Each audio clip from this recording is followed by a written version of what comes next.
شروع اللہ کے نام سے جو بڑا مہربان نہایت رحم کرنے والا ہے۔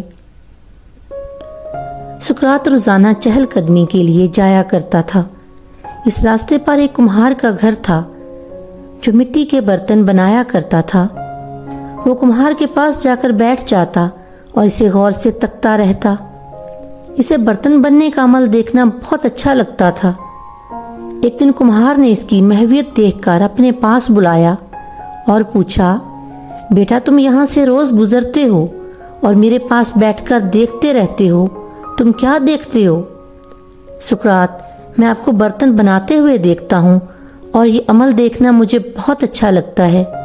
اس سے میرے ذہن میں چند سوال پیدا ہوئے ہیں، میں آپ سے پوچھنا چاہتا ہوں۔ کمہار، یہ تو بہت اچھی بات ہے، تم پوچھو جو پوچھنا چاہتے ہو۔ سقراط، آپ جو برتن بناتے ہیں اس کا خاکہ کہاں بنتا ہے؟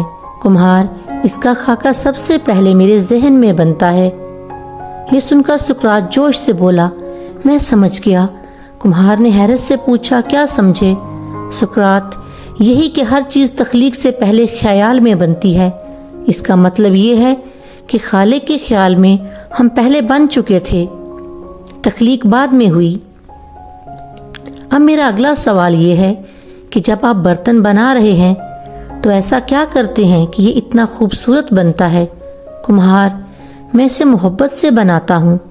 میں جو بھی چیز بناتا ہوں اسے خلوص سے بناتا ہوں اور اسے بناتے ہوئے اپنی صلاحیتوں کا بھرپور استعمال کرتا ہوں تاکہ کوئی کمی کوتاہی نہ رہ جائے۔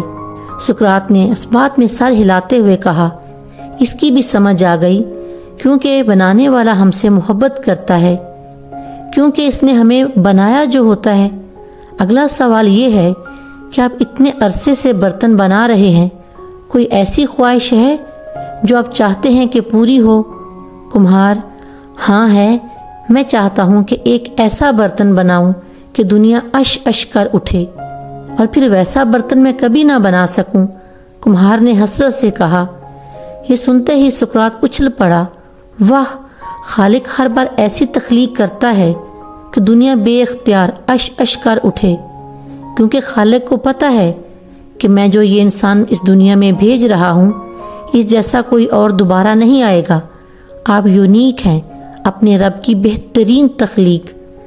آپ کے خالق نے آپ کو بہترین بلکہ احسن تقویم سے خلق کیا ہے۔ اپنے آپ کو فضول دھندوں میں برباد نہ کریں، لوٹ آئیں اپنے رب کی طرف، وہ تمہاری راہ تک رہا ہے۔